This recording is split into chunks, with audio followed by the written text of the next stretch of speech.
मोक्षमार्गस्य नेतारं वेतारं कर्मभूभृतां ज्ञातारं विश्वतत्त्वानां वन्दे तद्गुणलतये वन्दे तद्गुणलतये। तत्वार सूत्र महाशास्त्र और इस शास्त्र की रचना उमा स्वामी आचार्य के माध्यम से 2000 वर्ष पूर्व की गई। ऐसी महिमा इस ग्रंथ के संदर्भ में कहते हैं कि एक बार पाठ कर लेने पर एक उपवास का फल लगता है। ऐसी महिमा इस तत्वार सूत्र के संदर्भ में कही जाती है। पूरा जिनागम इस तत्वार सूत्र में समाहित हो गया है।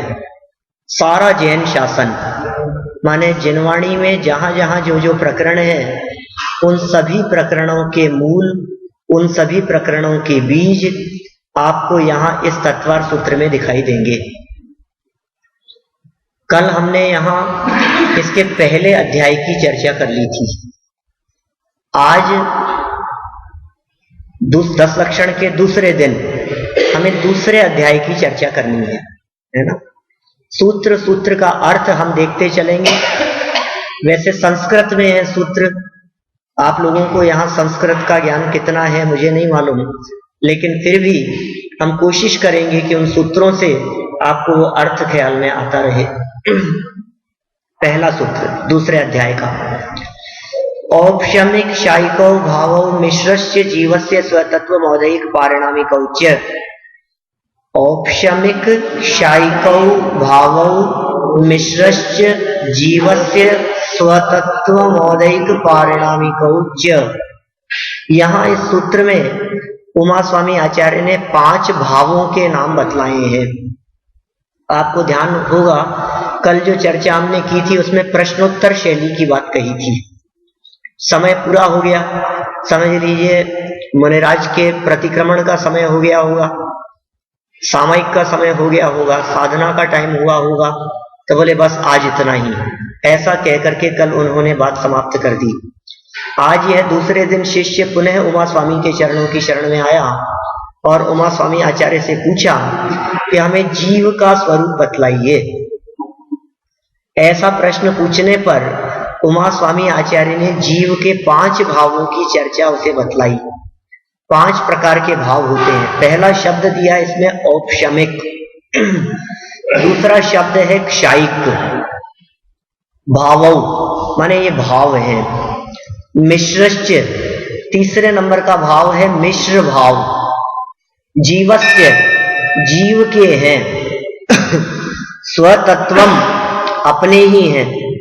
औदैक, स्वतत्वम औदैक, औदैक भाव। और पारिणामिक औच्य, और पारिणामिक भाव। हो सकता है आपको स्टार्टिंग की चर्चा थोड़ी सी जटिल लगे, थोड़ी सी कठिन लगे, क्योंकि कभी 5 भावों के बारे में सुना ही नहीं है, या 5 भावों की चर्चा कभी सुनी नहीं, तो पहली बार सुने और वो भी 2-5 लाइनों में सुने तो बहुत जटिल हो जाता है उस चीज को समझना। जीव के 5 भाव हैं। सबसे पहले कहा औपशमिक, फिर क्षायिक, फिर क्षायोपशमिक, फिर औदैक और पारिणामिक।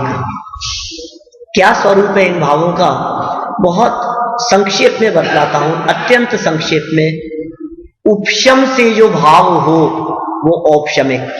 उपशम माने दबना, कर्मों के दबने से जो भाव हुए वो औपशमिक कहलाते हैं। उपशम शब्द का अर्थ होता है दबना। कर्मों के दबने से जो जीव के परिणाम होते हैं वे औपशमिक कहलाते हैं। सेकंड नंबर है क्षायिक, कर्म के क्षय से जो भाव हो वे क्षायिक है। ठीक है। तीसरे नंबर पर कहा था मिश्र। मिश्र मतलब क्षय और उपशम दोनों हैं। माने जहां कर्म का क्षय भी हो, माने कुछ कर्म नष्ट हो, कुछ कर्म दबे, ऐसे में जो जीव के भाव होते हैं वे क्षायोपशमिक कहलाते हैं। चौथा नंबर कहा औदैक। मौदैक शब्द है इसमें, माने औदैक कर्म के उदय से होने वाले भावों को औदैक कहते हैं। 4 हो गए। अब 5वां क्या है कि ये जो 4 कहे थे ना, ये चारों ही जहां नहीं हो, माने कर्म का उपशम, क्षय, क्षयोपशम और उदय, ये चारों जहां नहीं हो, ऐसे भाव वो पारिणामिक भाव कहलाते हैं। इस तरह से 5 भाव बतलाए। फिर शिष्य ने पूछा इन भावों के कुछ भेद प्रभेद भी हैं? हमने तो भाव बहुत प्रकार के सुने हैं, आपने तो 5 प्रकार के कह दिए। भाव तो बहुत तरह के होते हैं, एक अपने 5 ही तरह के भाव थोड़ी ना होते हैं, कितने तरह के हो सकते हैं। तो उन्होंने कहा कि भाई इनके सबके बहुत बहुत भेद हैं। तो दूसरे सूत्र में कहा द्विनवाष्टादशैक विंशति त्रिभेदा यथाक्रमम। द्विनवाष्टादश एक विंशति त्रिभेदा यथाक्रमम, जो पीछे सूत्र में 5 भावों का क्रम बतलाया था, उसी क्रम से यथाक्रमम, उसी क्रम से इनके ये भेद समझ लेने चाहिए। वो क्रम भी बहुत महत्वपूर्ण था। वैसे तो 5 भावों की चर्चा जो पहला सूत्र है, उस एक सूत्र की चर्चा ही पूरे 10 दिन की जा सकती है ना, लेकिन अपन ने 10 मिनट भी नहीं दिए, 2 मिनट के अंदर अपन ने उस चर्चा को पूर्ण कर लिया। क्या करें, ऐसे ही करेंगे तभी अपना ये अध्याय पूरा होगा। इनके भेद बतलाए दूसरे सूत्र में। द्वि, पहला शब्द क्या है? द्वि मतलब है 2। 2 किसके भेद होंगे? फर्स्ट वाले के, औपशमिक के। फिर कहा नव, नव माने 9, शायिक के 9 भेद। फिर तीसरा कहा अष्टादश, 18 भेद, किसके? मिश्र माने क्षयोपशमिक भाव के। चौथे नंबर पर कहा एक विंशति, इसमें अर्थ समझ में आ रहा है? द्वि नव, ये तो दिख रहे हैं साफ साफ, द्वि नव। फिर आ की मात्रा दिख रही है, इससे निकलेगा अष्ट, अष्टादश माने 18 है।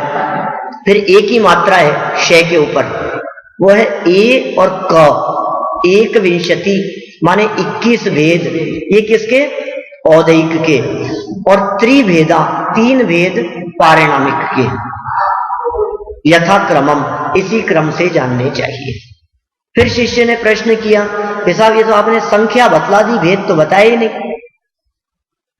तो भेद भी तो बताओ। तो आगे 3 नंबर के सूत्र में कहा सम्यक्त्व चारित्रे, सम्यक्त्व चारित्रे माने उपशम भाव के, औपशमिक भाव के 2 भेद हैं, औपशमिक सम्यक्त्व और औपशमिक चारित्र। ठीक है, औपशमिक सम्यक्त्व और औपशमिक चारित्र, ये 2 भेद हैं औपशमिक के। फिर आगे कहा कि साहब ये तो उपशम के हुए, शायिक के 9 कौन से हैं? देखिए शिष्य प्रश्न करता जा रहा है और आचार्य सूत्रों की रचना करते जा रहे हैं। ऐसा है, बिल्कुल प्रैक्टिकल है, एक एक प्रश्न और उस प्रश्न के जवाब में एक एक सूत्र की रचना। तो कौन से हैं क्षयिक भाव के 9 भेद? ज्ञान, दर्शन, दान, लाभ, भोगोपभोग, वीर्याणि च। शब्द देखिए ध्यान से, ज्ञान, दर्शन, दान, लाभ, भोग, उपभोग, वीर्याणि च। प्रश्न खड़ा हुआ ऐसा कि ये शब्द हमने गिने तो 7 ही होते हैं, आप तो कह रहे थे 9 भेद हैं इनके। तो कहा ये जो च अक्षर का प्रयोग किया है आगे, इस च का मतलब ये है 2 भेद वो वाले भी लगाना, पहले वाले भी। क्षयिक भाव के भेदों में ये 2 ये भी लगेंगे। कैसे? क्षयिक ज्ञान, क्षयिक दर्शन, क्षयिक दान, क्षयिक लाभ, क्षयिक भोग, क्षयिक उपभोग, क्षयिक वीर्य और क्षयिक सम्यक और क्षयिक चारित्र। जब उपशम के 2 भेद बतलाए थे तो औपशमिक सम्यक और औपशमिक चारित्र का था। जब उनको क्षयिक में सम्मिलित किया तो क्षयिक सम्यक और क्षयिक चारित्र कहा जाएगा।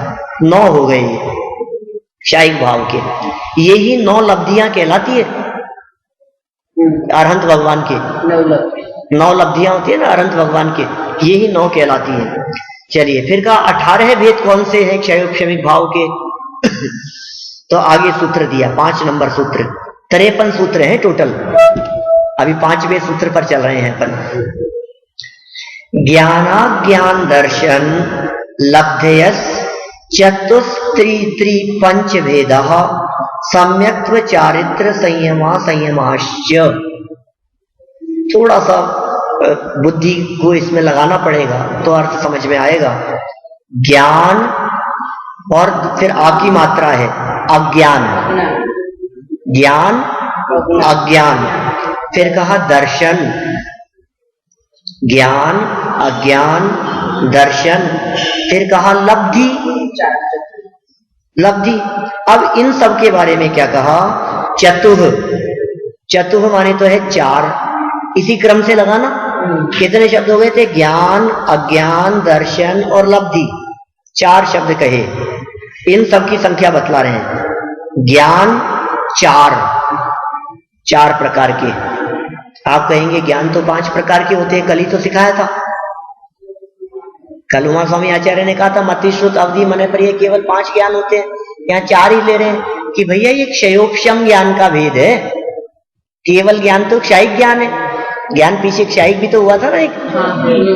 केवल ज्ञान तो क्षायिक ज्ञान है, क्षयोपशम भाव के 18 भेद बतला रहे हैं। तो इसमें 4 प्रकार के तो ज्ञान, 3 प्रकार के अज्ञान। कौन से 3 अज्ञान? एक कल कहा था मति श्रुतावधयो विपर्ययश्च, मति श्रुत और अवधि विपरीत भी होते हैं। ये 3 अज्ञान, 4 ज्ञान 3 अज्ञान। चतुर्थ के बाद में कहा त्रि, फिर त्रि एक बार और दिया। ये किसके लिए है? ये दर्शन के लिए, चक्षु दर्शन अचक्षु दर्शन और अवधि दर्शन। फिर कहा पंच भेदा, 5 भेद किसके? कि लब्धियों के, ये 5 भेद। और फिर कहा सम्यक्त्व चारित्र और संयमा संयम।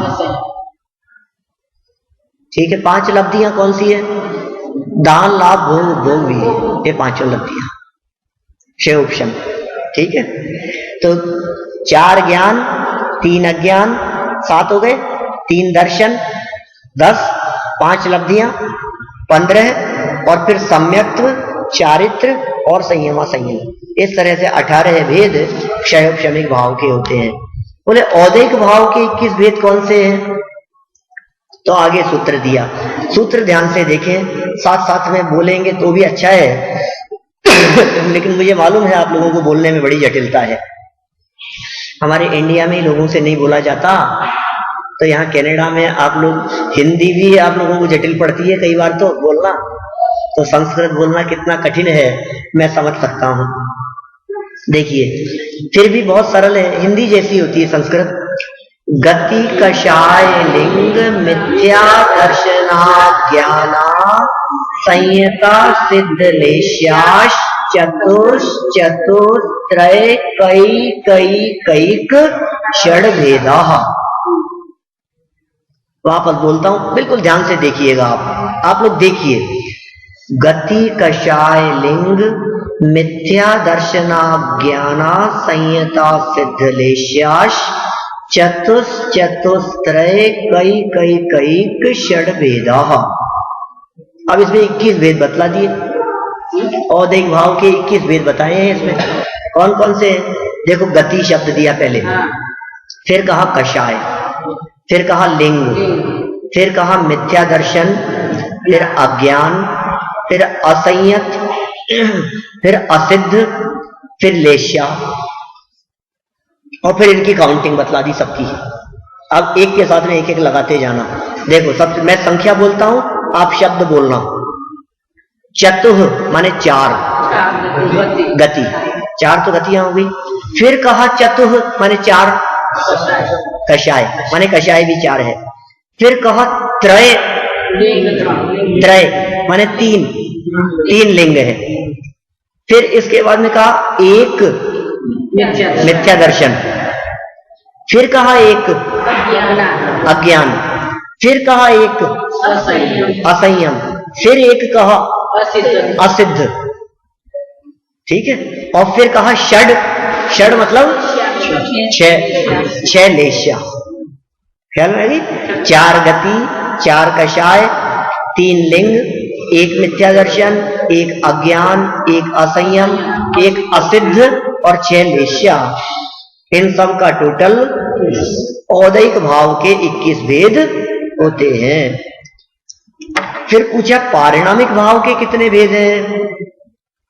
बोला 3 भेद। जीव भव्या भव्यत्वानि च, बोलिए। जीव भव्या भव्यत्वानि च। अर्थ क्या है? जीव माने जीवत्व, ये जो त्व है ना लास्ट में, ये लगेगा तीनों के साथ। जीवत्व, भव्यत्व और अभव्यत्व, ये पारिणामिक भाव के 3 भेद हैं। माने जीव किसी कर्म की वजह से नहीं है। ये जीव भव्य हो तो किसी कर्म से नहीं होता, ये जीव अभव्य हो तो किसी कर्म से नहीं होता। जिसमें किसी कर्म का उदय, उपशम, क्षय और क्षयोपशम नहीं होता, उस भाव को पारिणामिक भाव कहते हैं। इस पारिणामिक भाव के 3 भेद हैं। जीवत्वपना माने जिंदा रहना, भव्यत्वपना माने कभी न कभी मोक्ष की प्राप्ति करने की पात्रता, अभव्यपना माने कभी भी मोक्ष न जाने की योग्यता। तो जीवत्व, भव्यत्व और अभव्यत्व ये तीनों ही पारिणामिक भाव के भेद हैं। इसमें भव्यत्व और अभव्यत्व गुण है, तो फिर ऐसा हो गया कि कईयों में ये गुण और कईयों में ये। हाँ, किसने कहा कि ये गुण है? ये तो ऐसे पारिणामिक भाव हैं। पारिणामिक भाव मतलब जो कर्म के उदय आदि की अपेक्षा न रखे, उसे पारिणामिक भाव कहते हैं। ठीक है। फिर शिष्य ने प्रश्न किया कि अरे प्रभु, आपने ये 5 भावों के भेद प्रभेद बतला दिए, 5 भावों का स्वरूप बतला दिया, लेकिन हमें तो अभी तक यही नहीं पता कि जीव किसे कहते हैं। आपने कहा जीव के इतने भाव होते हैं, 53 भाव बतला दिया आपने जीव के। औदैक भाव के मतलब औपशमिक भाव के 2 भेद, क्षयोपशम भाव के 18 है, शायिक के 9 थे, शायिक के 9, क्षयोपशम के 18, औदैक के 21 और पारिणामिक के 3। तो इतने भेद आपने बतला दिए, लेकिन जीव वो समझ में नहीं आया हमें, जीव किसे कहते हैं। तो सूत्र दिया 8 नंबर का, जिसमें कहा उपयोगो लक्षणम। बोलिए, उपयोगो लक्षणम, उपयोगो लक्षणम। इसका अर्थ है उपयोग लक्षण है। उपयोगो माने उपयोग। उपयोग किसे कहते हैं? ज्ञान और दर्शन के व्यापार को उपयोग कहते हैं। माने जानना, देखना, ये उपयोग है। उमा स्वामी आचार्य कह रहे हैं लक्षणम, बोले ये सब लक्षण है। जानना देखना लक्षण है। इसका मतलब जो जानता देखता हो वो जीव है, जो जानता देखता ना हो वो जीव नहीं है। हम लोग जान रहे देख रहे हैं। देखो, मैं ज्ञान से जानता देखता हूं तो मैं जीव हूं, और शरीर जानता देखता नहीं है, इसलिए शरीर जीव नहीं है। जीव यदि इस शरीर में से निकल गया तो ये शरीर बेचैन पड़ा रहता है, अजीब हो जाता है। तो लक्षण क्या बतलाया? उपयोगो माने उपयोग लक्षण है, माने जानने देखने वाले को जीव कहते हैं। बराबर। देखा, अच्छा जानने देखने वाला जीव होता है। ने हाँ, इसके 2 भेद हैं उपयोग के। बोले कौन से? तो जवाब दिया सद्विविधोष्ट चतुर्भेद है। सद्विविधोष्ट चतुर्भेद है। आप लोग इतने लोग बैठे हैं, उन्हें यदि इसको रिपीट करें तो ये पूरे टोरंटो में आवाज जाए। सद्विविधोष्ट चतुर्भेद है। स माने वह मतलब कौन? उपयोग। उपयोग की चर्चा चल रही थी। द्विविधो, दो प्रकार का है, माने वो उपयोग दो प्रकार का है, एक ज्ञानोपयोग और एक दर्शनोपयोग। अभी इसमें नाम नहीं बतलाए इन्होंने, लेकिन नाम तो समझ लेना, माने उन्होंने कहे होंगे, सूत्र रचना में नहीं आई है बात। जानना और देखना द्विविध, दो प्रकार का है। और आगे सूत्र में कहा अष्ट चतुर्वेद है, माने पहले वाले के 8 वेद है और दूसरे वाले के 4 वेद। माने उपयोग दो प्रकार के हैं, जानना और देखना। जानन पने के 8 वेद है और देखने के 4 वेद है। माने ज्ञान उपयोग 8 प्रकार का है और दर्शन उपयोग 4 प्रकार का है। आप जानते हैं उनके नाम, मति, श्रुत, अवधि, मने पर्याय, केवल ज्ञान, कुमति, कुश्रुत और कुअवधि, कुअवधि है ना। ये 8 तो हैं ज्ञानोपयोग के भेद। और चक्षु दर्शन, अचक्षु दर्शन, अवधि दर्शन और केवल दर्शन, ये 4 हैं दर्शनोपयोग के भेद। माने चक्षु इंद्रिय से होने वाला ज्ञान, उससे पहले जो सामान्य अवलोकन है वो चक्षु दर्शनोपयोग कहलाता है। अचक्षु दर्शनोपयोग, चक्षु इंद्रिय को छोड़कर बाकी इंद्रियों से होने वाले ज्ञान के पहले जो सामान्य अवलोकन हो वो कहलाता है अचक्षु दर्शनोपयोग। अवधि ज्ञान के पहले होने वाला दर्शन वो अवधि दर्शनोपयोग है, और केवल ज्ञान के साथ दर्शनावरणी कर्म के अभाव में होने वाला दर्शन वो कहलाता है केवल दर्शनोपयोग। तो 8 प्रकार के ज्ञानोपयोग और 4 प्रकार के दर्शनोपयोग हैं। शिष्य ने प्रश्न किया, महाराज एक बात बतलाओ, आपने जीव का लक्षण बता दिया और लक्षण बतला करके उसके भी भेद प्रभेद बतला दिए, हमें ये तो बताया ही नहीं जीव के भी कुछ भेद प्रभेद होते हैं क्या? कि हाँ, जीव के भेद प्रभेद क्यों नहीं होते हैं? जीव के 2 भेद हैं। कौन कौन से? बोले संसारिणो मुक्ताश्च। क्या कहा? संसारिणो मुक्ताश्च, माने संसारी जीव और मुक्त जीव। ठीक है ना। संसार किसके भेद हो गई है? ये जीव के भेद। जीव 2 तरह के होते हैं, एक संसारी होते हैं, एक मुक्त होते हैं। जो संसार में रह करके जन्म मरण करते हैं वे संसारी जीव कहलाते हैं, और जो संसार के जन्म मरण के दुखों से सदा सदा के लिए फ्री हो गए हैं, मुक्त हो गए हैं, वे मुक्त जीव कहलाते हैं, वे सिद्ध परमात्मा है। तो संसारिणो माने संसारी और मुक्त माने संसार से जो पार हो गए हैं, ऐसे 2 प्रकार के जीव हैं। बोले अच्छा, इनमें संसारी जीव के भी 2 भेद हैं। बोले कौन से हैं संसारी जीव के 2 भेद? तो इन्होंने कहा समनस्का अमनस्का। समनस्का अमनस्का माने मन सहित, मनस्का माने मन, समनस्का माने मन सहित और अमनस्का माने मन रहित। माने संसारी जीव 2 प्रकार के होते हैं, एक सैनी जीव होते हैं मन वाले, और एक असैनी जीव होते हैं जो बिना मन वाले होते हैं। कि महाराज हमने तो कोई दूसरे भेद सुने थे, आप ये क्या बता रहे हो? समनस का अमनस के तो हमने सुना ही नहीं, हमने तो दूसरे प्रकार के सुने थे। कि हाँ, वो भी बताता हूं। संसारेण त्रस स्थावरः, संसारी जीवों के 2 भेद होते हैं, त्रस जीव और स्थावर जीव। वो कितना प्रैक्टिकल है, माने उसकी जैसी जिज्ञासा और उसके जवाब में सूत्र की रचना। उसकी जिज्ञासा हुई कि साहब हमने तो समनस का अमनस का नहीं सुने, हमने तो कोई और ही कुछ सुने थे, कुछ और कुछ थे कोई। बोले हाँ मैं बताता हूं। संसारेण त्रस स्थावरः, संसारी जीव 2 प्रकार के होते हैं, त्रस जीव और स्थावर जीव। त्रस जीव और स्थावर जीव कौन कौन से होते हैं? ऐसे उसने प्रश्न किया शिष्य ने, तो यहां नहीं बतलाएंगे। संसारी जीवों के जो भेद है ना, ये कहते हैं कि मैं इनका स्वरूप बतलाता हूं।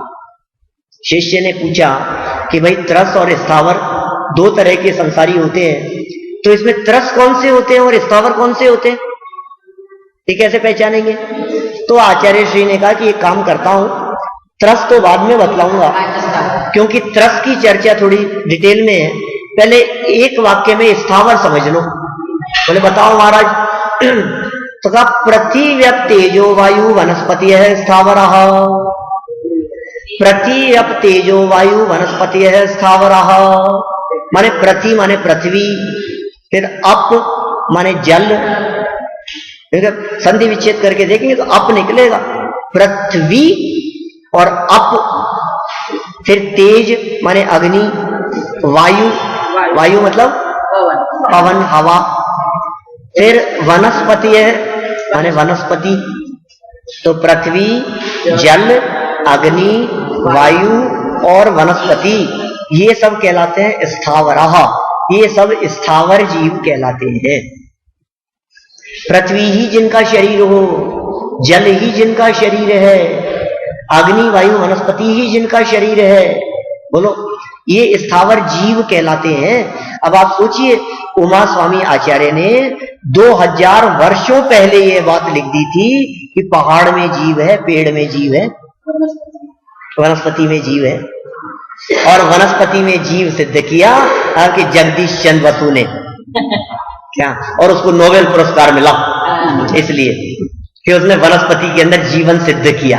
हमारे दिगंबर संतों ने, वीतरागी संतों ने हजारों वर्षों पहले ये बातें लिख दी। ये बातें यदि आज समझ में नहीं आती हो तो अनेक प्रकार से शोध खोज का विषय है। आप बिना शोध के, बिना रिसर्च के, बिना लेबोरेटरी के, अंदर के दिव्य ज्ञान के आधार पर ये वीतरागी संतों द्वारा कैसा प्रतिपादन कर दिया जाता है। इन सब में जीव है। ये सब कौन से जीव कहलाते हैं? वे स्थावर जीव कहलाते हैं। फिर कहा त्रस कौन है? तो कहा द्विइंद्रियादयस्त्रसः। द्विइंद्रिय आदय, द्वि इंद्रिय, दो इंद्रिय, आदय आदि, त्रसः, दो इंद्रियों से शुरू करके त्रस जीव होते हैं। ठीक है, माने 2 इंद्रिय त्रस जीव है, 3 इंद्रिय त्रस जीव है, 4 इंद्रिय, 5 इंद्रिय, 6 इंद्रिय, 7 इंद्रिय, 8 इंद्रिय, 9 इंद्रिय, ये सब त्रस जीव होते हैं। नहीं, ये मैं नहीं कह रहा हूं, ये देखो सुनो एक मिनट। ये बात उमा स्वामी आचार्य के सामने बैठा हुआ शिष्य समझने लगा। उन्होंने, क्योंकि सूत्र क्या लिखा था कि 2 इंद्रिय आदि जितने होते हैं ना, 2, 3, 4 इंद्रिय आदि जितने भी हैं वो सब त्रस होते हैं। तो उसने सोचा भी 6, 7, 8, 10 इंद्रिय जितने भी होते होंगे सब होते होंगे। तो उमा स्वामी आचार्य को आगे लिखना पड़ा पंचेंद्रियाणि, इंद्रियां 5 ही होती है भैया। देखो मतलब शिष्य सामने वाला, उसको इतना भी नहीं पता कि इंद्रियां कितनी होती है। तो 2 इंद्रिय, 3 इंद्रिय, 4 इंद्रिय और पंचेंद्रिय, ये जिनके होती हैं वे सब त्रस जीव होते हैं। ठीक है, तो 2 इंद्रिय से लेकर के पंचेंद्रिय तक के जीवों को त्रस जीव कह दिया। फिर और अब इसी की थोड़ी सी और डिटेल में बात करते हैं। और आचार्य देव कहते हैं द्विविधानी। द्विविधानी माने 2 प्रकार की है ये इंद्रियां। देखो अभी तो 5 बतलाई थी आपने कि हाँ है तो 5 इंद्रियां, 5 इंद्रिय तक जीव होते हैं, और लेकिन वो सब 2 प्रकार की होती है। बोले कौन कौन सी 2 प्रकार की होती है? तो कहा एक द्रव्येंद्रिय और एक भावेंद्रिय। इंद्रियां 2 प्रकार की हैं। 5 तो कही थी, तो 5 के भी नाम नहीं पता, इसको बताने पड़ेंगे आगे। बताएंगे, शिष्य प्रश्न करेगा तो वहां स्वामी आचार्य बतलाएंगे। माने इन बातों को जानकर हमें ऐसा लगता है कि उमा स्वामी आचार्य के द्वारा लिखा गया ये तत्वार्थ सूत्र बिल्कुल सामान्य व्यक्ति के लिए, जिसने जैन धर्म के बारे में कभी कुछ नहीं पढ़ा हो। और भाव इतने गंभीर हैं कि द्वादशांग का मर्म इसमें गर्भित हो गया। बोलो, द्विविधानी 2 प्रकार की है, द्रव्येंद्रिय और भावेंद्रिय। शिष्य ने प्रश्न किया कि प्रभु द्रव्येंद्रियां कौन सी होती है, द्रव्येंद्रिय का क्या स्वरूप है? तो कहा निर्वृत्ति उपकरणे द्रव्येंद्रियम। 17 नंबर सूत्र में कहते हैं निर्वृत्ति और उपकरण जिसका लक्षण होता है वो द्रव्येंद्रिय कहलाती है। समझ में नहीं आया अभी क्या है? शिष्य तो समझ गया होगा, इसीलिए उसने प्रश्न नहीं किया। तो उनका जो शिष्य सामने बैठा था नहीं समझता तो प्रश्न करता, और प्रश्न करता तो आगे सूत्र में लिखते, लेकिन आगे सूत्रों में नहीं लिखा, इसका मतलब शिष्य समझ गया। क्या लिखा उन्होंने? निर्वृत्ति और उपकरण। ये क्या चीज है ये निर्वृत्ति और उपकरण? देखो, निर्वृत्ति कहते हैं नाम कर्म के उदय से एक रचना विशेष जो प्राप्त होती है वो निर्वृत्ति कहलाती है। और उपकरण किसे कहते हैं? उपकरण तो आप समझ ही गए, जो उपकरण मतलब इंस्ट्रूमेंट है ना, वो उपकरण कहलाता है। तो निर्वृत्ति और उपकरण ये दो प्रकार की द्रव्येंद्रियां हैं। वैसे टीकाकारों ने, व्याख्याकारों ने इस सूत्र की जब व्याख्या करी तो निर्वृत्ति भी दो प्रकार की बतलाई और उपकरण भी दो प्रकार का बतलाया। निर्वृत्ति दो प्रकार की कही, अभ्यंतर और बाह्य निर्वृत्ति, और उपकरण भी दो प्रकार का कहा, अभ्यंतर उपकरण और बाह्य उपकरण। भी कुछ नहीं समझ में आया हमारे को, क्या चल क्या रहा है ये बात क्या कहना चाह रहे हैं? क्या निर्वृत्ति, क्या उपकरण, कौन सी निर्वृत्ति? निर्वृत्ति माने रचना, संरचना। किसकी रचना? पुद्गलों की ऐसी संरचना जो आंख, नाक, कान आदि के अंदर निमित्त बने, ऐसी संरचना वो निर्वृत्ति कहलाती है। इंटरनल है ये, आंतरिक चीज है ये। तो मतलब समझिए आप अभ्यंतर निर्वृत्ति कहेंगे, आत्म प्रदेशों का इंद्रियाकार होना, वो अभ्यंतर निर्वृत्ति है। और बाह्य निर्वृत्ति कहेंगे वहीं उन आत्म प्रदेशों के सन्मुख चक्षु आदि इंद्रियों के पीछे जो पौद्गलिक परमाणुओं का आकार है वो कहलाता है बाह्य निर्वृत्ति। वो निर्वृत्ति दोनों ही चीजें इंटरनल हो गई। अब उपकरण क्या चीज है? तो उपकरण भी कहते हैं बाह्य उपकरण और अंतरंग उपकरण। जैसे आंखों की पलकें, ये बाह्य उपकरण है।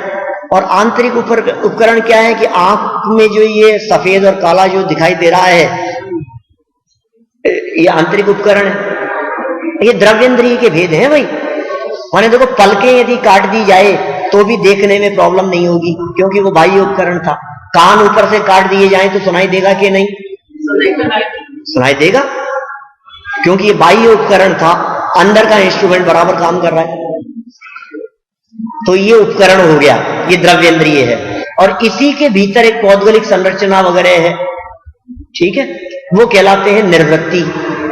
ये उपकरण और अंदर की चीज कहलाएगी निर्वृत्ति। ये द्रव्येंद्रियों का काम है। चलिए फिर कहा आगे, भावेंद्रियां किसका नाम है? तो कहा लब्ध्युपयोगो भावेंद्रियम। लब्धि और उपयोग लक्षण जिसका होता है वे भावेंद्रियां कहलाती है। अब ये लब्धि क्या है और उपयोग क्या है?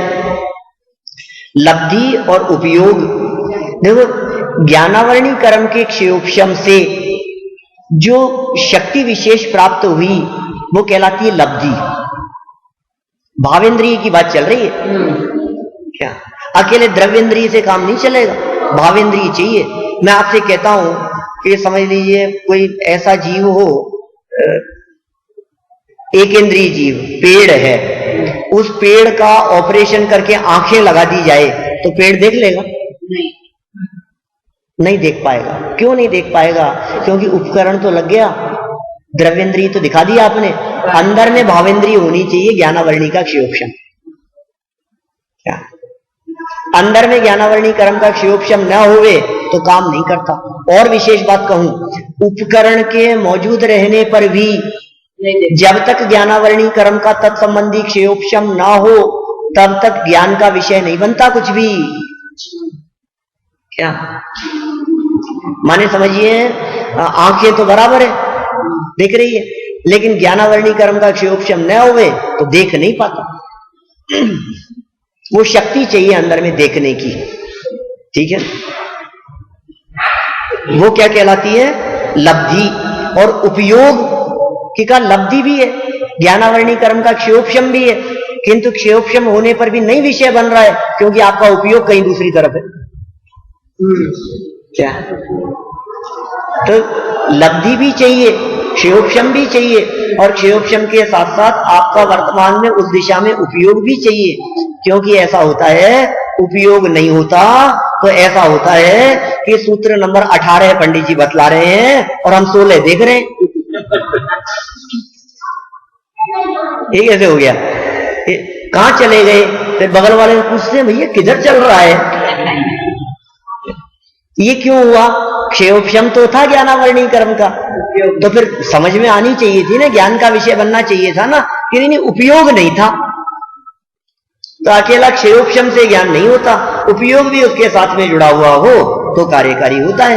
इस तरह से दो प्रकार की इंद्रियों की बात कही, एक कहा द्रव्येंद्रिय, एक कहा भावेंद्रिय, और दोनों के होने पर इंद्रियों से ज्ञान होता हुआ दिखाई देता है। फिर शिष्य ने प्रश्न किया कि साहब अभी द्रव्येंद्रिय भावेंद्रिय तो बतला दी, मुझे पीछे 5 इंद्रियां कही थी, वो 5 ही हमें तो नहीं पता। बोले अरे वो भी नहीं पता तुम्हारे को, चलो वो भी सुन लो। स्पर्शन रसन घ्राण चक्षु श्रोत्राणि, क्या था? स्पर्शन रसन घ्राण चक्षु और श्रोत्र, ये 5 इंद्रियां हैं। स्पर्शन इंद्रिय पहले नंबर पर, रसनेन्द्रिय रसना जीभ, घ्राणेन्द्रिय नाक, चक्षु इंद्रिय आंखें, कर्ण इंद्रिय, 5 इंद्रियां हो गई। सब जानते ही 5 सेंस, सब समझते हैं हम लोग। फिर ये 5 इंद्रियां हैं, ये 5 इंद्रियां जानती हैं, तो 5 इंद्रियां सब किसको भी जान लेती होगी। हमारे आंखें यदि बंद हो तो हम कान से भी देख लेते हैं ना? नहीं, कान सुनने का काम करता है क्या? यदि कान खराब हो रहे हो तो हम आंखों से सुन सकते हैं कि नहीं? तो वहां स्वामी आचार्य ने कहा भैया इन 5 इंद्रियों के अपने अपने काम हैं और सब अपना अपना ही काम करती हैं। बोले क्या काम करती हैं? स्पर्श रस गंध वर्ण शब्दास तदर्थ। स्पर्श 5 इंद्रियों के नाम जिस क्रम से कहे थे उसी क्रम से इनके विषय बतलाए जा रहे हैं। स्पर्श माने छूना, ये स्पर्शन इंद्रिय का काम है, ये छू के ही काम करेगी। फिर का रस स्वाद लेना, खट्टा मीठा कड़वा कषायला चरपरा, ये किसका काम है? ये रसना इंद्रिय का काम है, ये जीव का काम है। ये गंध सुगंध दुर्गंध ये नाक से ही प्रयोग लिया जा सकता है। वर्ण काला नीला पीला लाल सफेद ये चक्षु इंद्रिय से देखा जा सकता है।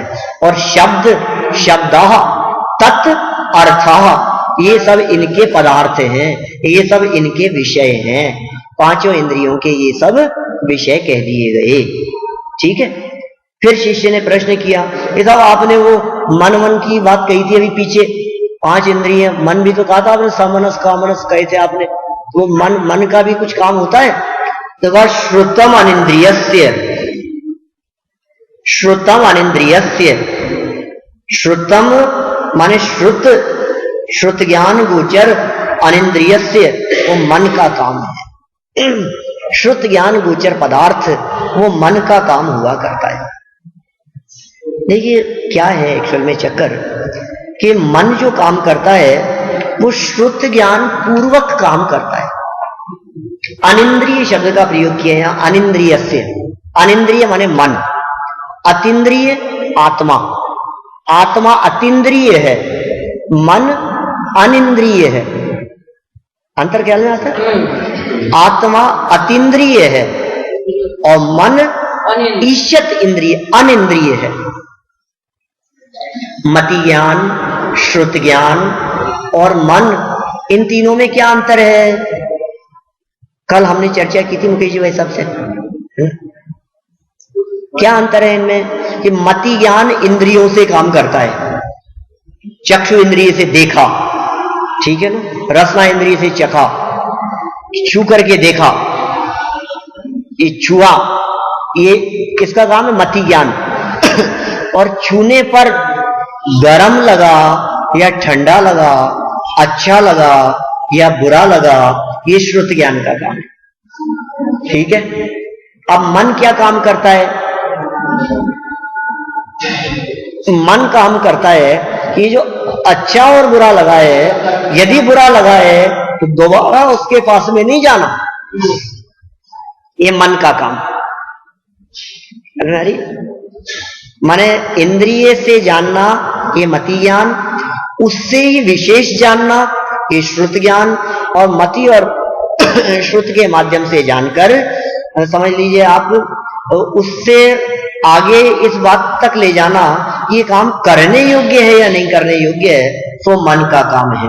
सब बोल सकते कि मन निर्णय करता है। मन निर्णय करता है, हिताहित का निर्णय करता है, विचार करता है, वो मन है।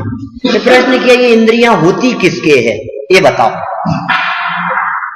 ये इंद्रियां किसके होती है? तो कहा वनस्पत्यंतानाम एकम, वनस्पत्यंतानाम एकम, माने वनस्पति था जिसके अंत में उनके एकम एक ही इंद्रिय होती है। वनस्पति किसके अंत में था? अरे भूल गए, अभी तो बतलाया था मैंने थोड़ी देर पहले। प्रति अप तेजो वायु वनस्पति है सावरा, पृथ्वी जल अग्नि वायु और वनस्पति ये स्थावर होते हैं। तो कहते हैं वनस्पत्य अंता नाम, वनस्पति किनके अंत में है? तो पृथ्वी जल अग्नि वायु इनके अंत में है वनस्पति। इन सबके एकम एक ही इंद्रिय होती है। माने पृथ्वी का एक जीव एक इंद्रिय, जल का एक जीव एक इंद्रिय, अग्नि का एक जीव एक इंद्रिय, वायु का एक इंद्रिय, वनस्पति का एक इंद्रिय।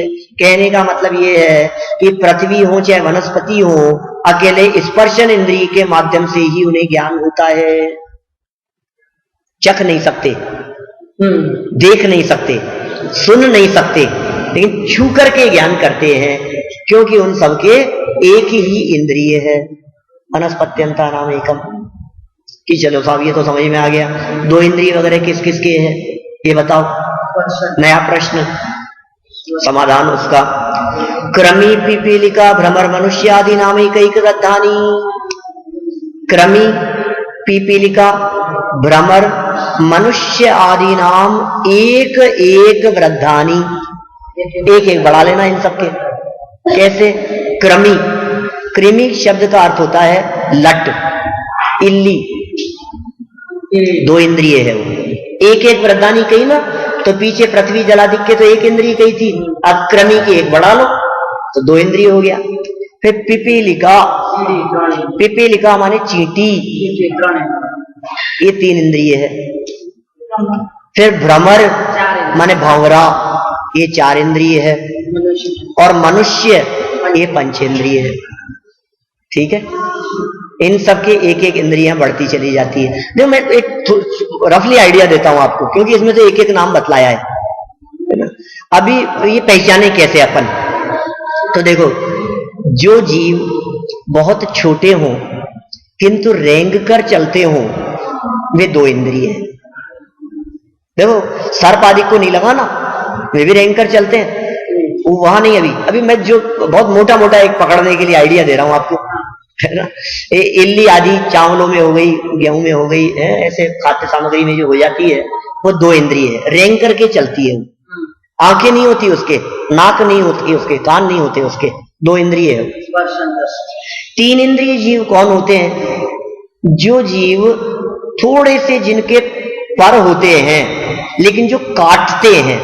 दो इंद्रिय जीव काटते नहीं है, दो इंद्रिय कष्ट नहीं देते। तीन इंद्रिय जीव काटते हैं लेकिन उड़ते नहीं है, वो तीन इंद्रिय हैं। और जिनमें उड़ने की सामर्थ्य आ जाए वो चार इंद्रिय हो जाते हैं। अब जैसे तीन इंद्रिय में क्या क्या होंगे? जैसे जूं खाती है, चींटी खाती है, ठीक है ना। और इसी तरह के और जीव, बिच्छू है वो तीन इंद्रिय है, कंचला है काटता है, तीन इंद्रिय है। ख्याल में आ गई बात? तीन इंद्रिय जीव कैसे होंगे? अब चार इंद्रिय कौन होंगे कि इसके अलावा एक क्वालिटी और जिनमें आ गई, कौन सी? उड़ने लगे। बड़े बड़े नहीं, छोटे छोटे जीवों की बात कर रहे हैं। कबूतर आदि पक्षियों की यदि आप बात करेंगे, बर्ड्स की, तो वो तो पंचेंद्रिय है, सैनी पंचेंद्रिय है। छोटे छोटे से समझ लीजिए, मक्खी है, मच्छर है, तितली है, भंवरा है ना, और टिड्डी वगैरह हैं। इस तरह के जो जीव हैं ये सब चार इंद्रिय जीव हैं। चार। देखिए ये जो इंद्रियां कही ना, ये सब क्रम से ही होगी। जो दो इंद्रिय होते हैं उनके आंख और कान दो होते होंगे कि नहीं? नहीं, स्पर्शन और रसना बस यही दो होते हैं। जो तीन इंद्रिय होते हैं उनके स्पर्शन रसना घ्राण यही तीन होते हैं।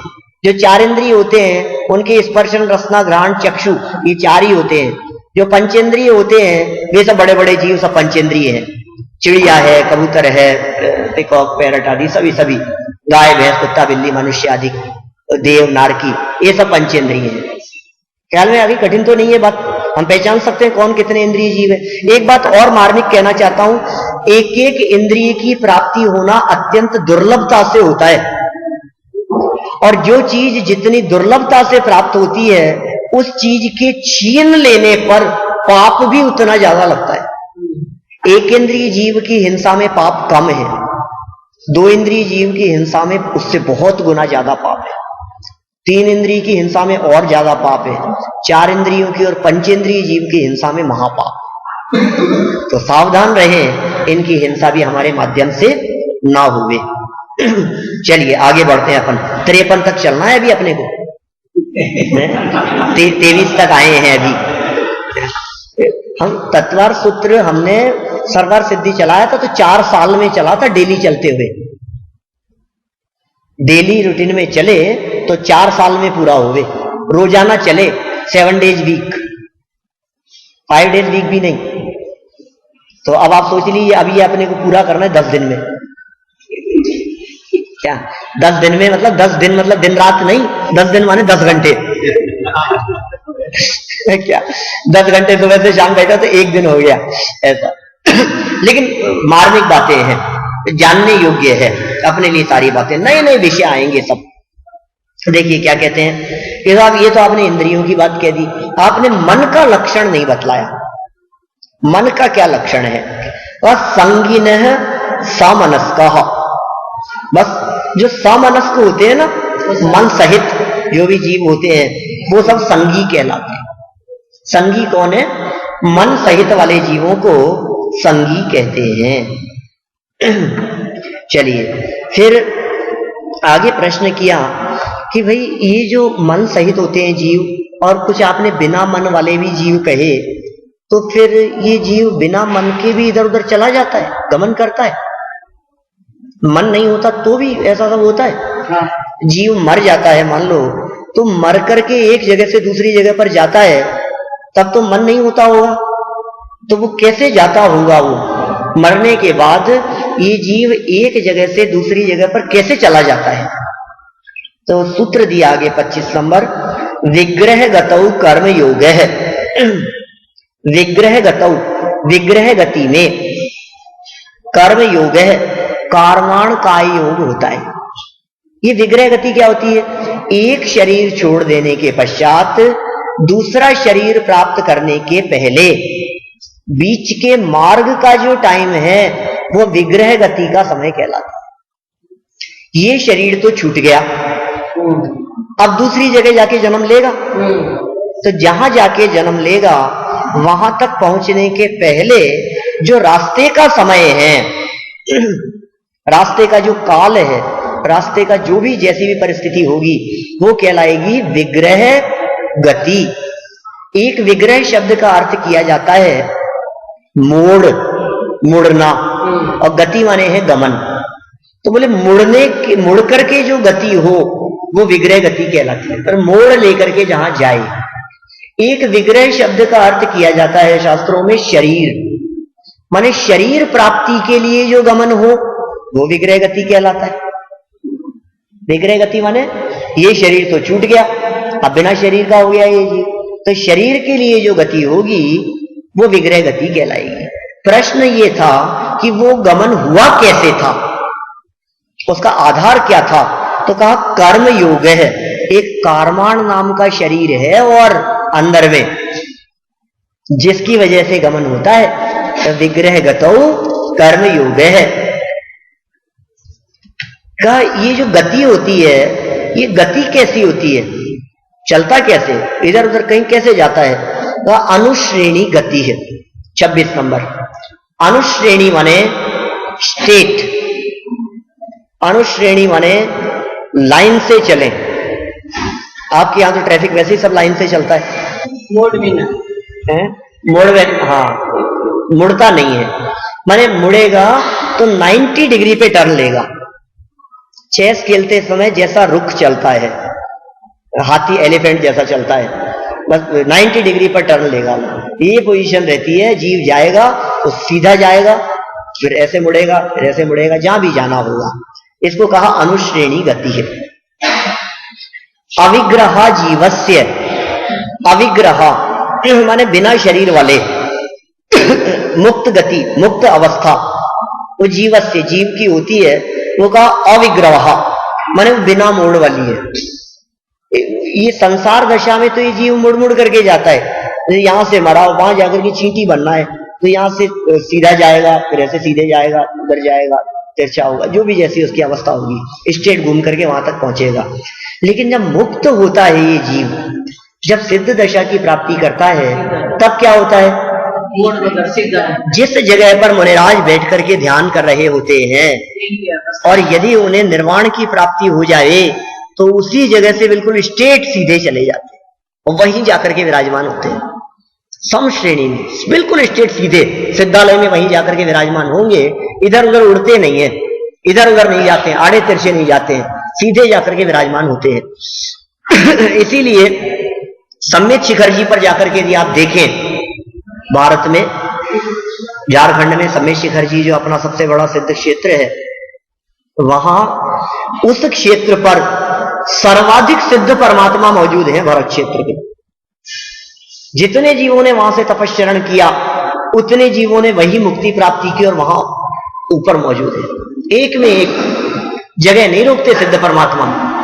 हम इसकी चर्चा अंतिम दिन करेंगे, लेकिन जब मोक्ष की चर्चा करेंगे ना, मोक्ष तत्व की चर्चा, तब आएगी अंतिम दिन, 27 तारीख अनंत चतुर्दशी के दिन। तो अभी क्या कह रहे हैं? ये सिद्ध भगवान बिल्कुल सीधे जाते हैं।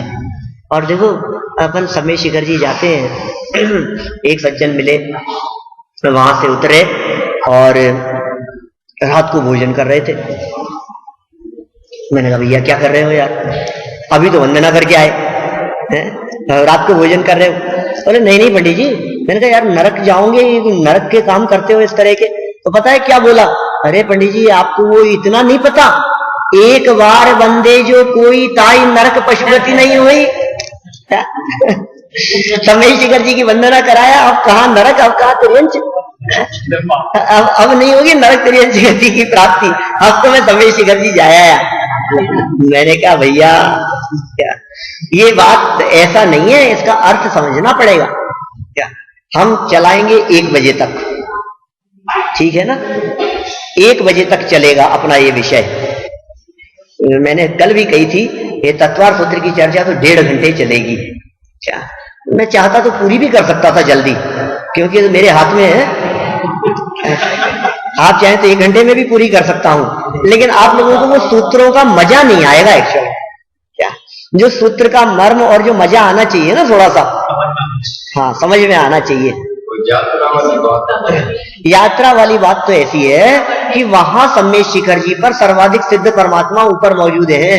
वहां वंदना करते हुए यदि आपको सिद्ध भगवान की महिमा आवे, सिद्ध दिखे, जहां आप चल रहे हैं, जहां आप खड़े हैं, वो अनंत सिद्ध भगवान ऊपर विराजमान है, और सिद्धों की महिमा देखकर सिद्ध स्वभाव की महिमा आवे, तो सम्यक दर्शन की प्राप्ति हो जाती है पाटिल साहब। और जब सम्यक दर्शन की प्राप्ति हो जाती है तो ताही नरक पशु गति नहीं हुई, उसको नरक पशु गति की प्राप्ति नहीं होती। भाव तो ये था, हमने क्या समझ लिया। चलिए आगे बढ़ते हैं। संसारी जीवों की गति में कितना टाइम लगता है? कोई लोग सोचते हैं कि ये जीव जब मरता होगा तो आत्माएं भटकती रहती होगी इधर उधर, मरने के बाद में। बहुत सारे लोग इस तरह की बातें करते हैं, क्योंकि पीछे विग्रह गति की बात कही थी ना, भाई शरीर छूट जाता है, दूसरा मिला नहीं, और बीच का समय बताया आपने, तो मिला नहीं तो भटकती होगी आत्मा। तो नहीं नहीं नहीं भैया ऐसा नहीं होता। विग्रहवती च संसारिण है प्राक चतुरभ्य। विग्रहवती माने जिनकी विग्रह गति होती है, ऐसे संसारी जीवों के प्राक चतुरभ्य 4 समय के पहले पहले तक होता है। क्या 1, 2, 3 और 4 4 समय लगते हैं मैक्सिमम विग्रह गति के अंदर इस जीव को। ये 4 समय में कहीं ना कहीं पहुंच जाता है जहां इसको जन्म लेना होता है। इस सूत्र के माध्यम से स्पष्ट निर्देश दिया, कहीं भी आत्माओं के भटकने की चर्चा नहीं, आत्माएं भटकती ही नहीं है। और वैसे तो हम लोग सब भटक ही रहे हैं और क्या होगा, संसार में भी भटक रहे हैं और यहां से वहां भटक ही तो रहे हैं, और हो क्या रहा है। वैसे कोई आत्मा भटकती नहीं है। एक समय अविग्रह, अविग्रह अवस्था वो एक समय की होती है, माने जहां जन्म लेने में इसको मुड़ना नहीं हो वहां एक समय में पहुंच जाता है। जितनी बार मुड़ेगा उतने समय बढ़ते जाएंगे। ऐसा समय मतलब 1 सेकंड का असंख्यातवां भाग, वो समय है, अपने पकड़ में नहीं आ सकता वो समय। आप देखिए सेकंड से भी, सेकंड का 10वां भाग, 100वां भाग, लाख करोड़वें हिस्से तक तो साइंस ने पकड़ लिया। 1 सेकंड के करोड़ हिस्से, और यहां तक कि करोड़ ही क्यों, अरबों हिस्सों तक की बात आई है। मैंने ऐसा भी एक बार न्यूज़पेपर में पढ़ा था कि 1 सेकंड के अंदर करोड़ अलग अलग प्रकार के चित्र खींच लेवे ऐसे कैमरा का आविष्कार हुआ है। अलग अलग चित्र 1 सेकंड में, जो सब अलग अलग होंगे वो चित्र, इतने प्रकार के चित्र खींच लेवे वो होते हैं। चलिए आगे चलते हैं। एकम 2 3 वाना हारकह, 30 नंबर सूत्र। एक समय अविग्रह हो गया, अविग्रह अवस्था में एक ही समय लगता है। विग्रह मतलब मोड़ नहीं लेगा तो एक समय में पहुंच जाएगा। 1 2 और 3 समय तक ये जीव अनाहारक रहता है, माने 1 समय 2 समय और 3 समय तक इस जीव को कुछ भी परमाणुओं का ग्रहण नहीं करता, कर्म वर्गणाओं का ग्रहण नहीं करता, आहार वर्गणाओं का ग्रहण नहीं करता। और 3 समय बाद में जब जहां पहुंचता है वहां जाकर के फिर ये बाहरी परमाणुओं को ग्रहण करता है और शरीर की संरचना होना शुरू हो जाता है। जहां जाएगा, जैसे मान लो बन करके चींटी बनना है, मच्छर बनना है, हाथी बनना है, तो गर्भ में गया और वहां जाकर के फिर परमाणुओं को ग्रहण करना शुरू कर दिया और धीरे धीरे वो संरचना बनती रही। और फिर वो जब भी उसका जितना गर्भावस्था का काल है उसके बाद में परिपूर्ण होकर के बाहर निकलता है। 1 2 3 समय तक ये जीव अनाहारक रहता है। बोले अच्छा, फिर इसके बाद फिर जन्म हो जाता है कि हाँ, जन्म भी 3 प्रकार के होते हैं, सब में नहीं है ऐसा कि सभी गर्भ में जाते हो। 3 प्रकार के जन्म होते हैं, सुना आपने कभी? सम्मूर्छन, गर्भोत्पादा जन्म, सम्मूर्छन जन्म, गर्भ जन्म और उत्पाद जन्म। ये क्या है ये चक्कर? सम्मूर्छन माने बाह्य वातावरण से जिनका जन्म हो वे सम्मूर्छन कहलाते हैं। बिना माता पिता के, माता पिता नहीं होते, सब नपुंसक होते हैं नियम से, अभी आएगी आगे चर्चा। बिना माता पिता के बाह्य वातावरण से ही जिनका जन्म हो जावे वे सम्मूर्छन जीव कहलाते हैं। आपने कई बार ऐसा देखा होगा, कहीं लाइट जल रही है, रात का समय है, बरसात का मौसम है और कोई मच्छर वगैरह नहीं है, और एकदम देखा आपने हजारों की संख्या में मच्छर आ गए, पतंगे, कीट पतंगे आ गए। ये क्या हुआ, कहां से आ गए? ये सम्मूर्छन है, अपने आप पैदा हो जाते हैं ऐसे। 1 2 3 4 इंद्रिय तक सम्मूर्छन होते हैं। गर्भ जन्म, गर्भ से जिनका जन्म हो वे गर्भज कहलाते हैं। और उत्पाद जन्म माने बिना माता पिता और बिना वातावरण के उत्पाद ऐसी शैयाएं होती है, वहां ऐसा अपने आप जन्म होता है, उनका उत्पाद जन्म कहलाता है। अभी किस किस का होता है, कैसा कैसा होता है, ये सब आगे के सूत्रों में बतलाने वाले हैं, इसलिए यहां नहीं रुक करके अपन आगे बढ़ते हैं, है ना। आगे देखिए 32 नंबर सूत्र, योनियों के भेद बतलाए। योनि मतलब उत्पत्ति स्थान, इन्होंने 9 भेद बतलाए हैं। सचित शीत संवृत्ता सेत्रा मिश्राश्चेकशस तद्योनियः। सचित शीत संवृत्त, सचित माने तो जीव सहित, अचित माने जीव रहित, और संवृत्त, संवृत्त माने समझ लीजिए आप जो किसी के देखने में नहीं आए या ऐसे ढकी हुई, वो संवृत्त। फिर सेतरा, इनके अपोजिट, सचित का अपोजिट अचित, शीत का अपोजिट उष्ण, संवृत्त का अपोजिट विवृत्त। फिर कहा मिश्र माने सचित अचित, शीत उष्ण और संवृत्त विवृत्त। ऐसे 9 प्रकार के उत्पत्ति स्थानों को योनि कह करके पुकारा गया है। तत् योनय, ये सब योनियों के भेद हैं।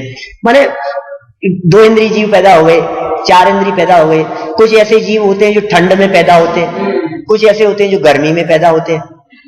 आपको पता है हमारे महामुनिराज छाया से धूप में जाते हैं तो पीछे से शरीर को पहुंच के जाते हैं, छाया में से धूप में आते हैं तो पीछे से शरीर को पहुंचते हैं फिर जाते हैं। क्यों? क्योंकि धूप के जो जीव हैं, जो धूप में जीवित रह सकते हैं, वो छाया में जाने से मर जाएंगे। छाया में ठंडे स्थान में जो जीव जीवित रहते हैं वे धूप में जाएंगे तो मर जाएंगे, और पीछे इतनी सुकोमल होती है कि उनसे उन जीवों को उतारते हैं और एक क्षेत्र से दूसरे क्षेत्र में गमन करते हैं। कुछ जीव होते हैं जो ठंडे प्रदेशों में होते हैं, कुछ ऐसे होते हैं जो उष्ण प्रदेशों में जन्म लेते हैं। ये सब योनियों के भेद बतलाए। फिर प्रश्न किया कि गर्भ जन्म का क्या स्वरूप है। हाँ, जरायुज अंडज पोता नाम गर्भ है। जरायुज, अंडज और पोत, ये 3 प्रकार के गर्भ जन्म है। इनका भी वर्णन शास्त्रों में किया है। जरायु कहते हैं झिल्ली को, झिल्ली आवरण। गर्भ जन्म जिनका होता है उनमें से बहुत सारे तो ऐसे होते हैं जो आवरण सहित ऐसे झिल्ली के माध्यम से जो पैदा होते हो। मनुष्य आदि का अपन लोगों का ऐसा ही होता है। कई गाय वगैरह भी जब जन्म लेते हैं ना, बछड़े वगैरह, तो ऐसे कवर्ड आते होते हैं, ऐसे पैदा होते हैं। कभी डिस्कवरी वगैरह पर यदि आप देखो तो हिरण वगैरह और इन सब का ऐसा जन्म बतलाते हैं जो जरायु जन्म है। फिर दूसरे प्रकार का गर्भ जन्म अंड, अंडे से जिनका जन्म हो, पक्षियों वगैरह का, वो भी गर्भ जन्म का ही भेद है। और पोत जन्म, ये ऐसे मांसाहारी जीवों का होता है जिनके ऐसा आवरण नहीं होता और अंडे भी नहीं होते। सिंह आदि क्रूर पशुओं का जो जन्मते ही भागने लगते हैं, दौड़ने लगते हैं इधर उधर, वे कहलाते हैं पोत जन्म वाले। ये सब गर्भ जन्म के भेद हैं। जन्म के मूल में कितने भेद कहे थे? 3, सम्मूर्छन, गर्भ और उत्पाद। अभी ये स्वरूप समझा रहे हैं तीनों का, गर्भ जन्म, सम्मूर्छन जन्म और उत्पाद जन्म। तो गर्भ जन्म तो ये हो गए, अंडे से जन्म लेने वाले, पेट से जन्म लेने वाले, जरायुज वाले, पोत जन्म वाले। अब कह रहे उत्पाद जन्म किसका होता है? तो कहा देव नारका नाम उत्पाद है। देवों और नारकियों का उत्पाद जन्म होता है। देवों की ऐसी शैया होती है, ऐसे जन्म होता है जैसे सोकर के उठे हो, जवान ही होते हैं सीधे, बच्चे नहीं होते, बुढ़ापा भी नहीं होता उनके। जैसे सोकर के निद्रा से उठते हैं, इस तरह से देवों का जन्म होता है। नारकियों के भी बिल होते हैं, छत्ते होते हैं, उनमें उनका जन्म होता है। तो एक साथ लंबे चौड़े युवा ही जहां जन्म लेवे, जिस अवस्था में, वो कहलाता है उत्पाद जन्म। देव नारकाणाम उत्पाद है। और बोले सम्मूर्छन क्या होता है? बोले शेषाणाम सम्मूर्छनम, जिनका उत्पाद जन्म भी नहीं होता हो, जिनका गर्भ से जन्म भी न होता हो, वे सब सम्मूर्छन जन्म वाले कहलाते हैं। बोले इनके शरीर कैसे होते हैं? तो कहा 5 प्रकार के शरीर होते हैं। बॉडी 5 प्रकार की है। सुनी आपने कभी? ये कहते हैं औदारिक, वैक्रियक, आहारक, तेजस, कार्मणानी शरीराणी। औदारिक शरीर, वैक्रियक शरीर, आहारक शरीर, तेजस शरीर और कार्मण शरीर, ये 5 प्रकार के शरीर हैं। 5 प्रकार के शरीरों के नाम भी आप लोगों को पता होने चाहिए। औदारिक, हम लोगों का जो शरीर है, मनुष्यों का, गाय भैंस त्रियंचों का, मक्खी मच्छरों का, त्रियंचों का, ये सब क्या है? औदारिक है। हड्डी खून मांस वाले शरीर को औदारिक कहते हैं। दूसरे प्रकार का शरीर है वैक्रियक, ये देवों और नारकियों के होता है। हड्डी खून मांस नहीं होता, सूक्ष्म होता है, विशिष्ट प्रकार का होता है, दीवार में से भी निकल जाए ऐसा शरीर होता है, वो वैक्रियक शरीर है देवों नारकियों का। तीसरे प्रकार का है आहारक, ये आहारक रिद्धिधारी मुनिराजों के होता है। ये सब आगे बतलाने वाले हैं किस किस के होता है, क्या क्या है। मैं भी यही थोड़ी सी डिटेल कर रहा हूं जिससे फिर फटाफट सूत्रों के अर्थ कर दूं। आहारक शरीर प्रमत्त संहिता से आगे कहने वाले हैं, रिद्धिधारी मुनिराजों के होता है। ऐसे ही तेजस है और ऐसे ही कार्मण शरीर है, जो ज्ञानावरणी आदि कर्म है, तो कर्म वाला शरीर कार्मण शरीर कहलाता है, जो अपने हैं। ये 5 प्रकार के शरीर है। देखिए इन सब की 5 ही प्रकार के शरीरों की चर्चा थोड़ी विस्तार से बतलाते हैं। बहुत सारे सूत्र हैं इन्हीं शरीरों के लिए। अंत तक अब शरीरों की चर्चा चलने वाली है इस अध्याय में। परम परम सूक्ष्मम, ये पांचों शरीर एक दूसरे से सूक्ष्म सूक्ष्म सूक्ष्म सूक्ष्म सूक्ष्म होते चले जाते हैं। औदारिक शरीर तो स्थूल है, टकराता है दीवार से। वैक्रियक और सूक्ष्म हो गया, आहारक और सूक्ष्म है, तेजस और सूक्ष्म है, और कार्मण और सूक्ष्म है। यद्यपि ये सब सूक्ष्म है, लेकिन फिर भी सूक्ष्म का अर्थ ये नहीं है कि बारीक बारीक हो गए हों। सूक्ष्म होते हुए भी उनमें पुद्गल परमाणुओं की संख्या ज्यादा है। क्या कहते हैं? प्रदेश तो असंख्येय गुणम प्राक तेजसात, माने औदारिक शरीर में जितने परमाणु होते हैं वैक्रियक शरीर में उससे असंख्यात गुणे ज्यादा परमाणु होते हैं।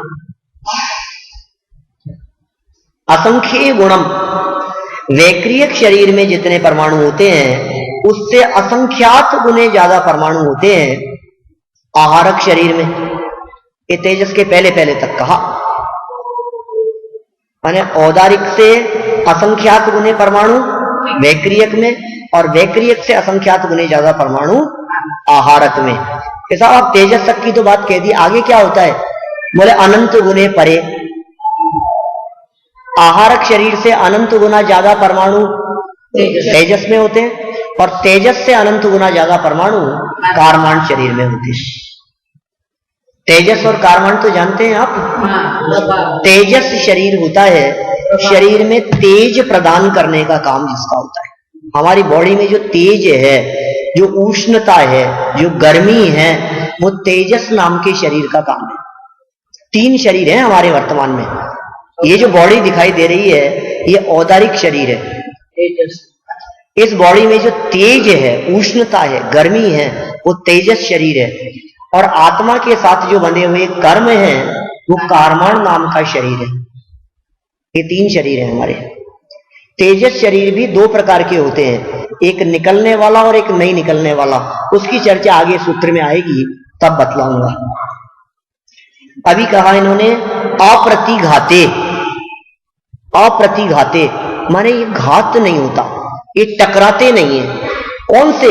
ये दोनों अंत वाले तेजस और कार्माण शरीर कैसे हैं? जो टकराते नहीं हैं, जो बाधा रहित हैं। माने यदि कोई व्यक्ति बंद कमरे में मर जाए तो उसकी आत्मा को निकलने के लिए दरवाजा खोलने की जरूरत नहीं है। और कहा अनादि संबंधे च।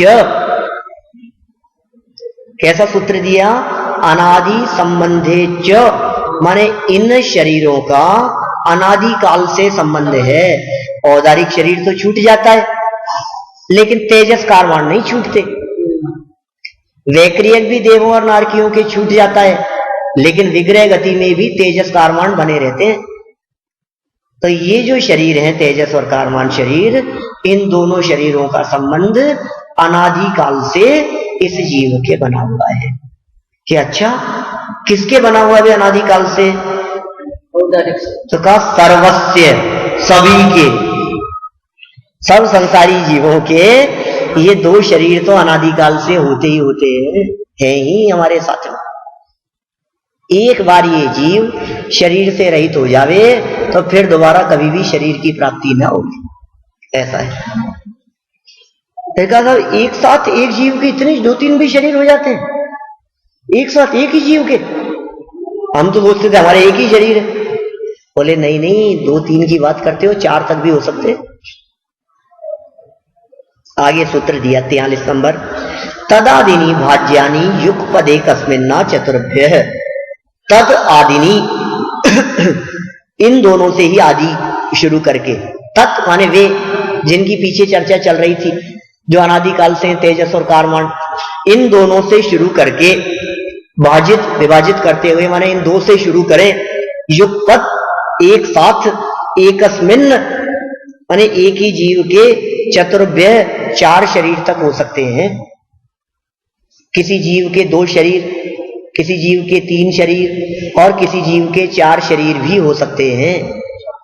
बुद्धिधारी मुनिराज अभी अभी अभी बता रहे हैं, अभी है ना, ये बता रहे हैं अभी कौन कौन से कैसे होंगे। देखो दो यदि हो मिनिमम तो कौन कौन से होंगे? तेजस और कर्मण विग्रह गति में। 3 हो तो कौन कौन से हो सकते हैं?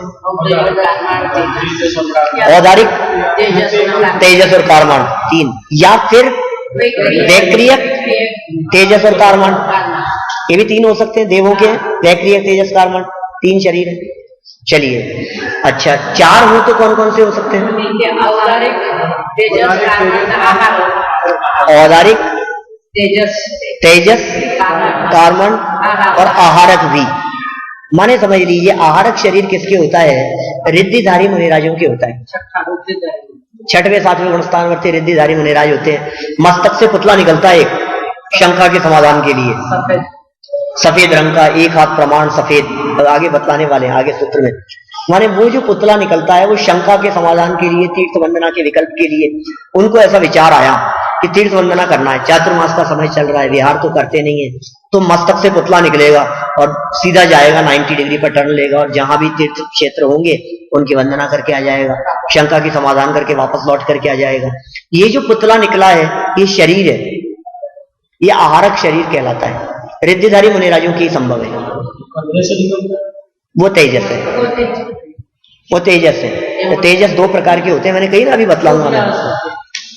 तो पंडित जी ये इसके साथ फिर आत्मा के प्रदेश भी? हाँ बिल्कुल, आत्मा के प्रदेश रहते हैं शरीर में, आत्मा के प्रदेश साथ साथ में चलते हैं। चलिए, तो ये 4 भी हो सकते हैं। आप देखो वो जो मुनिराज हैं, उन मुनिराज की हड्डी गुण मांस वाला शरीर तो है ही, माने औदारिक तो है ही, आहारक रिद्धि की वजह से, और तेजस और कारवाण तो सब जीवों के होते हैं सर्वस्व। तो 4 शरीर हो गए उनके। इस तरह से मैक्सिमम 4 शरीर जीवों के बन सकते हैं। फिर कहा अच्छा 4 शरीर होते हैं तो इनसे भी खाते पीते हैं सब शरीर, कुछ मतलब क्या होता होगा, खाना पीना भोगना? तो कहा नहीं भैया, निरुपभोगम अंत्यम, निरुपभोगम अंत्यम, माने जो अंत वाला जो शरीर है, अंत का शरीर, वो उपभोग से रहित है, वो भोगने वोगने में नहीं आता, बस शरीर है, बस इतना तो समझ लो आप।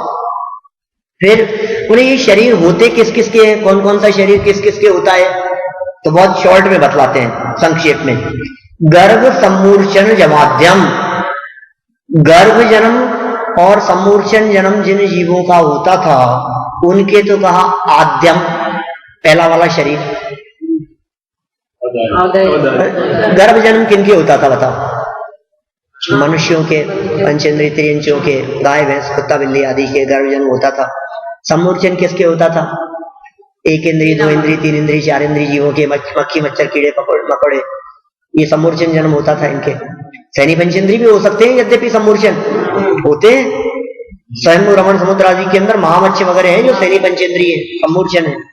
तो गर्भ और सम्मूर्छन जिन जीवों के जन्म होता है उनके तो होता है औदारिक। फिर औपादिक जन्म जिनके होता था, औपादिकम वैक्रियकम। औपादिक जन्म किनके था बताओ, किनके था औपादिक जन्म? पीछे सूत्र पढ़ा था अपन ने, देवनार का नाम उत्पाद है, देवों और नारकियों के उत्पाद जन्म बतलाया था। बोले उनके वैक्रियकम, माने देवों और नारकियों के वैक्रियक शरीर होता है, उनके उत्पाद जन्म था। अच्छा एक और बात कह दी इन्होंने वैक्रियक शरीर के बारे में, देवों और नारकियों के तो होता ही है लब्धि प्रत्ययम च, रिद्धि के निमित्त से भी होता है किसी किसी के। क्या माने जैसे चक्रवर्ती आदि है, कई रूप बना लेते हैं, विक्रिया रिद्धि होती है ना, सुनी होगी आपने, रूप बना ले वे, छोटा बड़ा शरीर कर ले वे। हाँ, बलि के को हराने के लिए, उस पर विजय प्राप्त करने के लिए विष्णु कुमार मुनिराज ने बना ली थी। रक्षाबंधन की कथा सुनी होगी आपने, विष्णु कुमार मुनिराज को विक्रिया नाम की रिद्धि प्राप्त थी। तो जो लब्धि मतलब होता है रिद्धि, लब्धि प्रत्ययम च, जो रिद्धि के निमित्त से हो वो वैक्रियक शरीर है। फिर कहा तेजसम अपि, और तेजस शरीर भी रिद्धि के निमित्त से होता है। अब ये रिद्धि के निमित्त से कौन सा तेजस शरीर है? मैंने एक तो तेजस वो होता है जो जन सामान्य के होता है, शरीर में तेज, अनादि संबंधी च, सर्वस्व सबके है। ये ऐसा तेजस है जो निकलने वाला तेजस है, जो रिद्धि वालों के होता है। दो तरह के हैं ये भी, शुभ और अशुभ। शुभ तेजस दाहिने कंधे से निकलता है, अशुभ तेजस नाम का पुतला बाएं कंधे से निकलता है। मुनिराजों के, रिद्धिधारी मुनिराजों के शरीर से लेफ्ट, बायां मतलब लेफ्ट। एक रेड अशुभ जो तेजस होता है वो बिलाव के आकार का होता है, सिंदूर के रंग का होता है, रेड कलर का होता है, और क्रोध के निमित्त से निकलता है, और बहुत दूरी तक जाकर 12 योजन तक के क्षेत्र में जाकर लोगों को जिस पर क्रोध आता है उसको और सबको भस्म कर देता है, जलाकर स्वयं को भी भस्म कर देता है। ये अशुभ तेजस रिद्धि के प्रभाव से ये तेजस पुतला निकलता है। और शुभ तेजस है जो शुभ के निमित्त से निकलता है, लोगों के उपकार की भावना से निकलता है। माने यदि कहीं नगर में महामारी फैल गई हो, प्लेग फैल गया, कोई ऐसी कोई महामारी हो गई समझ लो आप, जिनमें लोग सारे के सारे लोग मर रहे हैं, हजारों लोग, तो ऐसा वायरस इस तरह का फैल गया, हुआ ही होगा, होते हैं कभी कभी इस तरह की परिस्थितियां भी। आप देखो 4-4, 5-5 हजार वर्ष पुरानी जो सभ्यता मिलती है अपने को आज भी, सिंधु घाटी सभ्यता, मोहनजोदड़ो, हड़प्पा, सुने आपने नाम? पूरे के पूरे नगर ऐसे मिलते हैं खुदाई में कि वहां लगता है कि पूरी की पूरी बस्ती थी, लोग रहते थे, और उनके जो कंकाल मिले हैं उनको देख करके लगता है कि चलते फिरते हुए, सीढ़ियां चढ़ते हुए, बालकनी में टहलते हुए, सड़कों पर ऐसे कंकाल जैसे, मतलब पता नहीं एकदम ऐसा क्या प्राकृतिक प्रकोप हुआ कि सब के सब जो जिस पोजीशन में था वो उसी पोजीशन में मर गया। तो ऐसी कुछ महामारी वगैरह फैल रही हो और मुनिराज को अपने शुभ भावों से, करुणा बुद्धि से उनके उपकार का विकल्प आए, और यदि उनको तेजस नाम की रिद्धि है, शुभ तेजस नाम की रिद्धि, तो राइट हैंड साइड से, राइट शोल्डर से उनके पुतला निकलता है और 12 योजन तक उस पूरी नगरी के राउंड लगा करके आता है, वापस उनके शरीर में आ जाता है, और जितनी वहां महामारी फैली हुई है सबका रोग अपने आप दूर हो जाता है, सब निरोगी हो जाते हैं। ऐसा तेजसमपि माने तेजस शरीर भी रिद्धि के प्रभाव से होता है। वो सफेद कलर का होता है। हाँ, इच्छा के अनुसार, दोनों ही शरीर इच्छा के अनुसार ही निकलता है। मतलब शरीर निकलने की इच्छा नहीं, कार्य करने की इच्छा। माने यदि तीर्थ वंदना का बहुत तीव्र विकल्प आ रहा है उनको पता नहीं है कि रिद्धि मौजूद है, तीव्र विकल्प आ रहा है कि यार बहुत मन हो रहा है ऐसा, काश ऐसे समय में यदि तीर्थंकरों के दर्शन हो जाते उतना अच्छा होता, तो उनके विकल्प से पुतला निकलता है और काम हो जाता है। ऐसे ही ये शुभ विकल्प से ये काम हो जाता है। चलिए 3-4 सूत्र है, फटाफट अपना कहीं भी पूरे 2.5 द्वीप में जा सकता है, पूरे 2.5 द्वीप में ये रिद्धि धारी पुतले जो हैं, जो निकलते हैं, शरीर हैं, ये गमन कर सकते हैं। अब देखो आहारक शरीर का लक्षण बतला रहे हैं, है ना? देखो आहारक शरीर के बारे में बतला रहे हैं क्या है, कैसा होता है ये। शुभम विशुद्धम अव्याघाती च आहारकम प्रमत्त संयतस्यैव। शुभम, शुभ होता है आहारक शरीर, विशुद्ध होता है, अव्याघाती, टकराता नहीं है किसी से, च आहारकम, ऐसा आहारक शरीर है, प्रमत्त संयतस्यैव, और प्रमत्त संयत नाम के मुनिराज के होता है। प्रमत्त संयम 6वें गुणस्थान का नाम है, माने 6वें गुणस्थान वाले भावलिंगी संतों के जीवन में ये शरीर होता है, आहारक नाम का शरीर। ये हो गई शरीरों की चर्चा। फिर कहा नारक सम्मूर्छिनो नपुंसकानी, नारकी और सम्मूर्छन जीव नियम से नपुंसक ही होते हैं।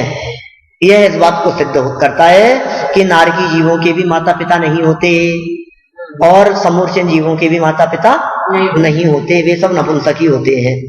ना देवा, देव लोग नपुंसक नहीं होते, माने देव स्त्री और पुरुष 2 प्रकार के होते हैं, देवों में ऐसा है। फिर कहा शेषास त्रिवेदा, बाकी जो बच गए हैं वो 3 वेद वाले होते हैं, स्त्री वेद भी हो सकता है, पुरुष वेद भी हो सकता है, नपुंसक भी हो सकते हैं, 3 प्रकार के हो सकते हैं। फिर अंत में इनके एक बहुत मार्मिक सूत्र दिया, जो अकाल मृत्यु की चर्चा करने वाला बहुत मार्मिक सूत्र है, जिसमें कहा औपपादिक चरमोत्तम देह असंख्येय वर्षायुषो न पवर्त्यायुष है। अकाल मृत्यु ने इन सब जीवों के मरण के संदर्भ में बात कही कि कौन कौन से जीव ऐसे होते हैं जिन जीवों का अकाल मरण नहीं होता। अकाल मरण शब्द का प्रयोग यहां आयु कर्म के अपवर्तन के संदर्भ में किया गया है। केवल ज्ञानी के ज्ञान की अपेक्षा से देखें तो अकाल मरण नाम की कोई चीज होती ही नहीं है। भगवान के ज्ञान की अपेक्षा से देखें तो अकाल मरण कुछ होता ही नहीं है। किंतु हम छद्मस्त जीवों के ज्ञान के आधार पर बात कही जावे तो अपेक्षित उम्र से पहले किसी का मरण हो गया, दुर्घटना में मर गया, जहर खा के मर गया, है ना, किसी ने गोली मार दी और मर गया, तो ऐसी मृत्यु को हम अकाल मृत्यु कहकर के पुकारते हैं। लेकिन ये भी इन जीवों के नहीं होती जिनका नाम उल्लेख इसमें किया है। वो कौन कौन से हैं? बस 2-3 मिनट में खत्म करता हूं आपकी इस चर्चा को, 2 मिनट मैक्सिमम। औपाधिक, औपाधिक मतलब उपाध जन्म वाले, कौन? नारकी और देव। बोले उनके एक्सीडेंट में मरण नहीं होता। नारकी जीव इतने दुखी हैं, जहर खा के मरना चाहें, बोले फैसिलिटी ही नहीं है।